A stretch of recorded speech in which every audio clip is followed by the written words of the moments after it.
ኢትዮጵያን የቀይ ባህር አክሰስ ያሳጣው ውሳኔ ማን ወሰነው?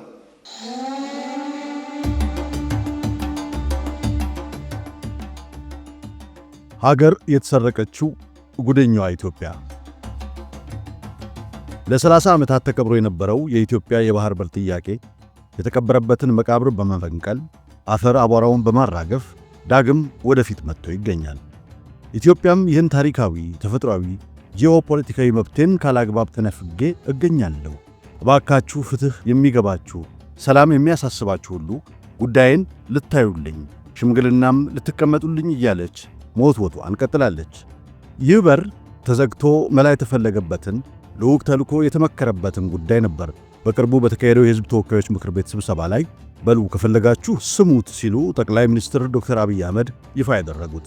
ይህ የኢትዮጵያ መንገድ በራሱ ድል ባይሆንም ዳግም አጀንዳው ለውይይት መብቃቱ በራሱ አንድ ነገር እንደሆነ ጠቅላይ ሚኒስትሩ መግለጻቸውም ይታወቃል። ኢትዮጵያ ያለ አግባብ፣ ያለ ፍትሕ፣ ያለ ሰነድ ያጣችውን የባህር በር በቅርቡ እንደምታገኝ ምንም ጥርጥር እንዳይገባችሁ ሲሉ የገለጹት ጠቅላይ ሚኒስትሩ በሰከነና ሰላማዊ በሆነ መንገድ ለጉዳዩ እልባት ለመስጠት ብዙ ርቀት እንደተጓዙም ለምክር ቤቱ ጨምረው ገልጸዋል። ከዚህ በኋላ ያለው ጊዜ አጭር በመሆኑ ጉዳዩ የሚመለከታቸው በአስቸኳይ መልስ እንዲሰጡን ሲሉም አሳስበዋል። የኢትዮጵያ የባህር በር የመሻት ፍላጎት ከወሬ ወይ ከፖለቲካ ግብዓት በዘለለ ኤግዚስቴንሻል ትሪት ወደ መሆን በመሸጋገሩ ሁሉንም አማራጭ ለማማተር ኢትዮጵያን እንዳስገደዳትም ይታወቃል። ቀደም ባለው ጊዜ ከራስ ገዟ ሶማሊላንድ የመግባቢያ ሰነድ እስከ መፈራረም የደረሰችው ኢትዮጵያ አሁን በቅርቡ ደግሞ ከሞቃዲሾዋ ሶማሌ ጋር በጉዳዩ ዙሪያ ብዙ ርቀት እንደተጓዘች ዘገባዎችም መደመጥ ጀምረው ነበር። በዚህ ብቻ ያልተገደበው የኢትዮጵያ መሻት ከጅቡቲና ኬንያ ጋር ጭምርም ውይይቶችም ስለመደረጋቸው ወሬዎች መናፈሳቸው አልቀረም። ጠቅላይ ሚኒስትሩ በቅርብ ጊዜ መልስ እንጠብቃለን ሲሉ ማስጠንቀቂያ ያዘለ መልእክት ያስተላለፉት ሁሉንም የሚመለከት ቢመስልም የጉዳዩ ማነጣጠሪያ ግን ያቺው ወዳጅ ኃይሏት ጠላት የሆነችው ኤሪትሪያ ላይ እንደሆነ ብዙዎችን ያስማማ አድርጎታል። እውነታውን እንቀበል፣ አማራጩን እንከተል የሚለው የጠቅላዩ ንግግር ወዲ አፎም የፈሩትን ለኢትዮጵያ ሕዝብ ደግሞ የደበቁትን ምስጢር ያጋለጠ ነበር። ዓለም የሚያራግበውም ሆነ ኤርትራ ዘራፍ የምትለው የአሰብ ጉዳይ እንዲያው በዘፈቀደና በበሬ ወለደ ላይ የተመሠረተ ጉዳይ እንጂ እንኳን ወደቡን መላ የአሰብን ግዛት ኢትዮጵያ ለኤርትራ አሳልፋ የሰጠችበት አንድም የሰነድ ማስረጃ እንደሌለ ገልጸዋል። ይህም ቢሆን እንኳን ኢትዮጵያ የመረጠችው የሰላምና ሰጥቶ የመቀበል መርህ በመሆኑ በአፍላው የኢሳይያስና አብይ ፍቅር ወቅትም ከአንድም አምስቴ ኧረ ምን ይሻላል ስትል መጨቅጨቋንም ተናግራለች። ጆሮ ዳባ ልበስ ያሉት ኢሱ አውቆ የተኛን እንደሚባለው ማንቀላፋቱን ቀጥለውበታል። እባካችሁ ተብለው በጉዳዩ ላይ ሽምግልና የያዙ ወዳጅ አገራት ነገሩ ያከተመ ሳይሆን መላ እንደማይጠፋው ሐሳባቸውን መሰንዘራቸውም አልቀረም። ንሸጥ ሲያደርጋቸው ወዲ አፎም የሚሰጡት መግለጫም ሆነ የሚያደርጉት ቃለ መጠይቅ ይህንን የሚያሳብቅ ነው የሚመስለው።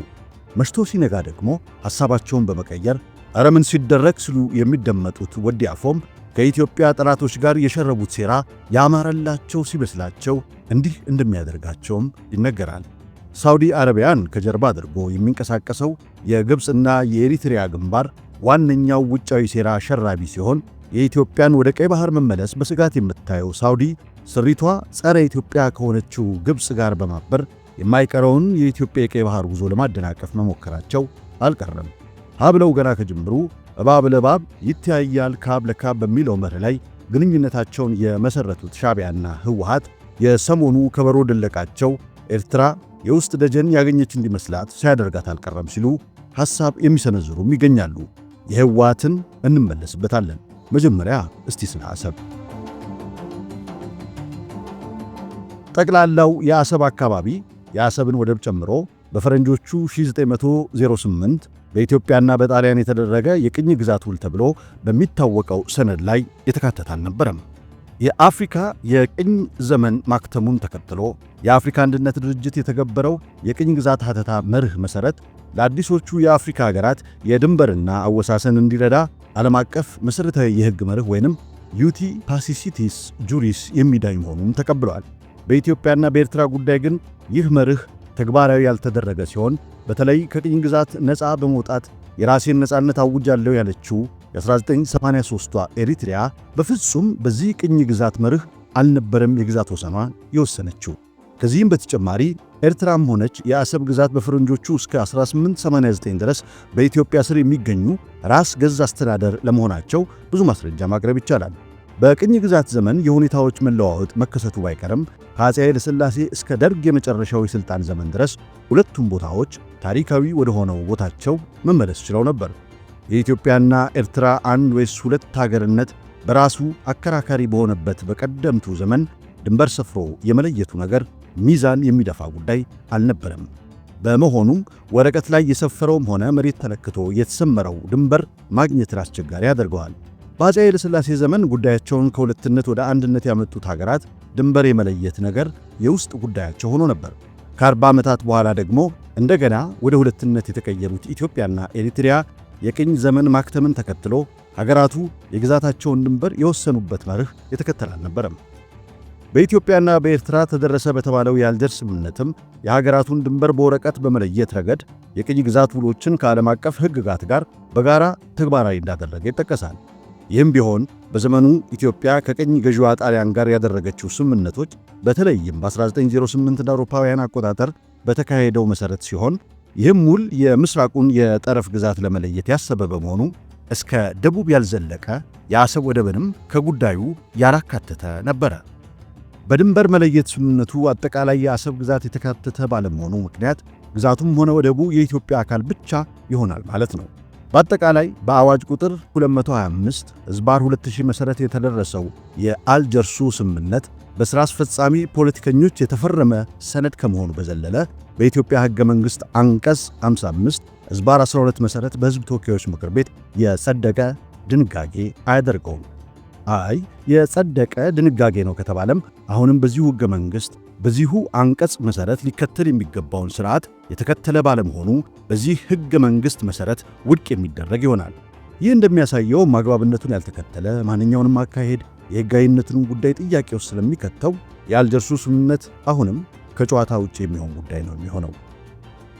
የዓለም አቀፍ ስምምነቶች እንደሚያሳዩትም በሕዝብ ተወካዮች ምክር ቤት ሥርዓቱን ጠብቆ ያልተፈጸመ ድንጋጌ በዓለም አቀፍ ሕግ መሠረት ኢትዮጵያን ማስገደድ የማይችል የሚሆነው መሠረታዊ በሆነው በሀገሪቱ ሕግ መሠረት መጓዝ የሚለውን መርህ የሚጥስ በመሆኑ ነው።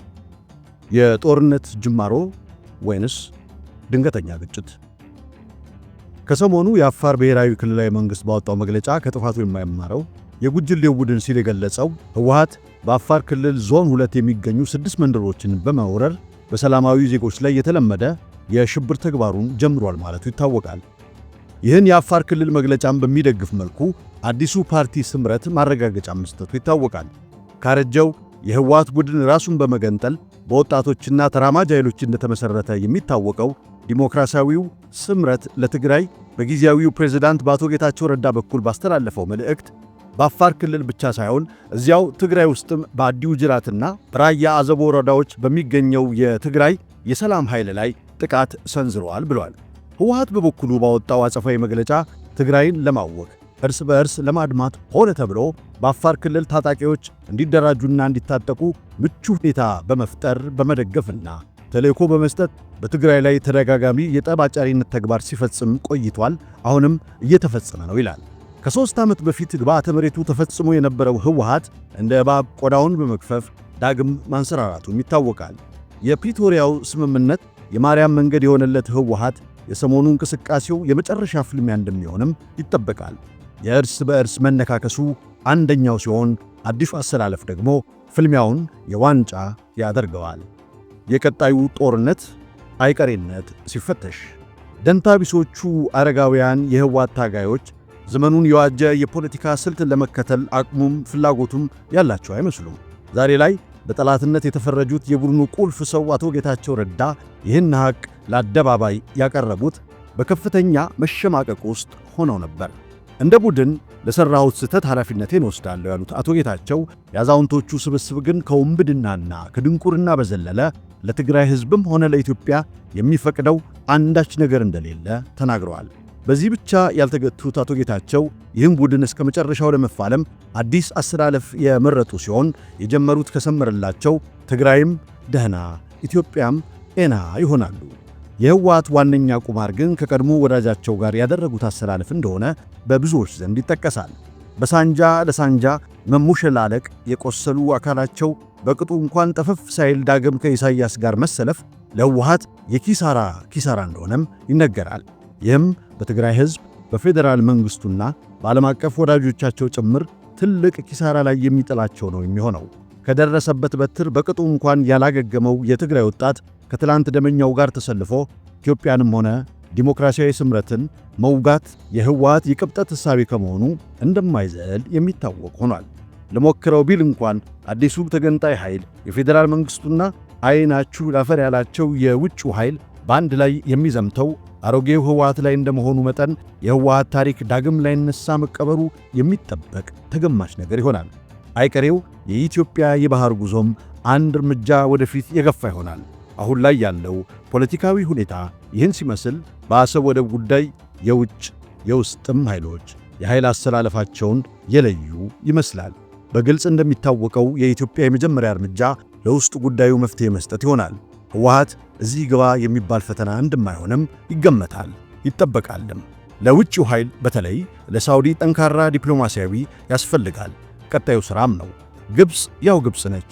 አጫፍራ ዞር ማለቷ አይቀርም። እንዳለፈው ሁሉ አሰብም ዳግም ወደ ቦታው የሚመለሰው ባለው ብቸኛ አማራጭ በሰላም ብቻ ነው።